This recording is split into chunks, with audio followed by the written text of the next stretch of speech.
Hi, and welcome to another video from Skyview TV, where we cover topics relating to drones, aerial photography, and the amazing technology behind it. Today we are going to give a drone pilot reaction to a recent story from across the Atlantic Ocean in Bournemouth, England. What would you say if we asked you to name one of the biggest issues facing the drone industry today? Most licensed pilots would automatically think regulation, remote ID, or even airspace confusion, which we have covered in a previous episode. Another issue that is plaguing the industry are drone operators who do not follow FAA guidelines and refuse to operate their drones in a reasonable manner. These bad actors can change people and law enforcement's perceptions relating to the operation of drones. Most licensed pilots can recall witnessing another person operating their drone in a reckless manner, with no regard for the environment or people who are in the vicinity. And this is exactly what happened recently at an airshow in Bournemouth. Some of you may disagree with what we have to say, and that's what these discussions are all about. Hold on to your thoughts until the end of this episode, then give us your take on this. You're watching Skyview TV.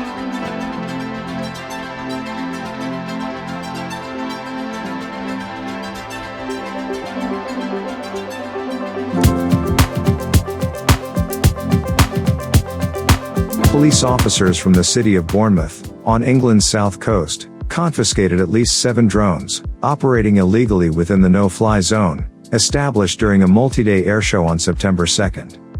The Dorset police had warned in advance through social media that they would take serious steps against any drones identified in the offshore no-fly zone, which was designated for the Bournemouth Air Festival.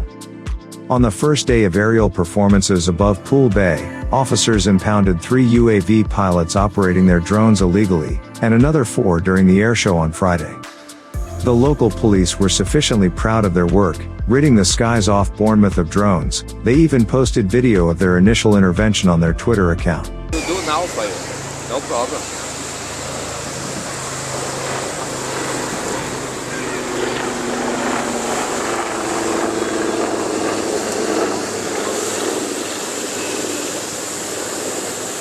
To grab it? It's 249 grams.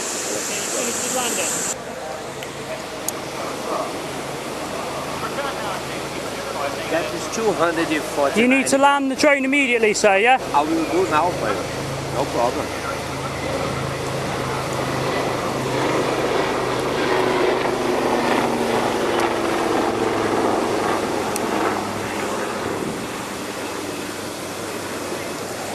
Got it?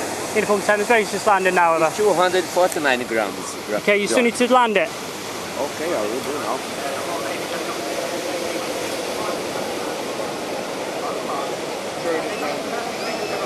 Can I ask you to turn it off? Yeah. I know you do now. Do you understand that there's a no-fly zone in place? So there's a geo-fenced area where you're not allowed to fly drones because of the aeroplanes and the air helicopters. Yeah, sorry. Yeah? I know this, but I think I see the plates there, but I think it's not possible because the people have drones not allowed. No, this so is like toys. Yeah, but regardless, sir, you commit a criminal offence by doing so. This is not a professional drone. This is like toys. But regardless, it's still a drone. Okay, no problem. Have you got any ID with you? No, this is no need. Have you got any identification with you? Oh my. Dorset police did not provide details on their technology assets used to spot the drone activity during the 4-day Bournemouth Air Festival, but it appeared to rely on what is becoming common: detect and identify counter-UAV technology deployed at large events. Final localization of pilots flying illegally factored in some manual activity, however, with beachside officers apparently zeroing in on remote controllers on foot until they made visual contact with the suspect in the midst of many spectators. Superintendent Wayne Knock, Silver Commander for the Bournemouth Air Festival, was quoted, "We utilize the latest technology to detect, track, and identify drones in the restricted airspace to minimize any incidents or delays to the flying display. If we identify any breach of the airspace, we will liaise with the flying director and take positive action." The police action published to social media during the first 2 sessions of aerial performances sent the intended message, with no further drone sightings reported in Bournemouth over the weekend. Flying your DJI Mini, or a cheap Amazon $49 drone, over people's heads is one thing. Flying in restricted airspace during an air show is absolutely criminal. People who do this have no regard for anyone's safety, including the pilots flying the planes. At the time of this video, there have been reports of accidents that have occurred because of drones. The FAA continues to investigate several sightings and near misses between drones and aircraft every year. There have also been some collisions. It is only a matter of time before fatal crashes become inevitable. Take this example from Bloomberg, which reported that the National Transportation Safety Board opened an investigation into a helicopter crash that occurred on Daniel Island in South Carolina on February 14, 2018. According to a Charleston Police Department report, a student pilot and instructor were flying a helicopter at around 2 p.m. when a white DJI Phantom quadcopter drone appeared and flew directly into their airspace. The instructor grabbed the controls and attempted to avoid the drone, but the tail of the helicopter clipped a tree, causing a crash landing on its side. Both the student and the pilot escaped the incident without injuries, but the helicopter's tail was significantly damaged, which caused the entire aircraft to be totaled. Doing a simple search on Google will bring many stories from across the United States about near misses with drones and aircraft. As more and more people purchase drones for recreation or business, there will be others that try to push the boundaries. And these are the people that should be punished severely. Take one theory behind the idea of remote ID. Some experts believe this idea came from a direct need for authorities to locate operators in the event of nefarious activities. For example, criminals trying to use drones to transport drugs and other items into prisons by flying over walls and barriers. Or others that deliberately fly over large crowds, cars and emergency scenes at extremely low altitudes. It should be clear that based on the current number of reports, these pilots either didn't know the regulations, or they're just ignoring them. What should we do about this?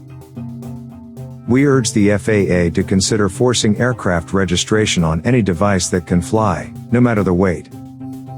Operating a drone should be similar to operating a motor vehicle in the United States. Driving is a privilege, not a right. Operating a drone should be treated in the same way. Ignoring FAA rules, being reckless, and operating outside of established guidelines should carry consequences, just as those automobile operators who drive irresponsibly. If you continue to ignore the law when it comes to driving, you are in danger of having your license suspended and eventually revoked.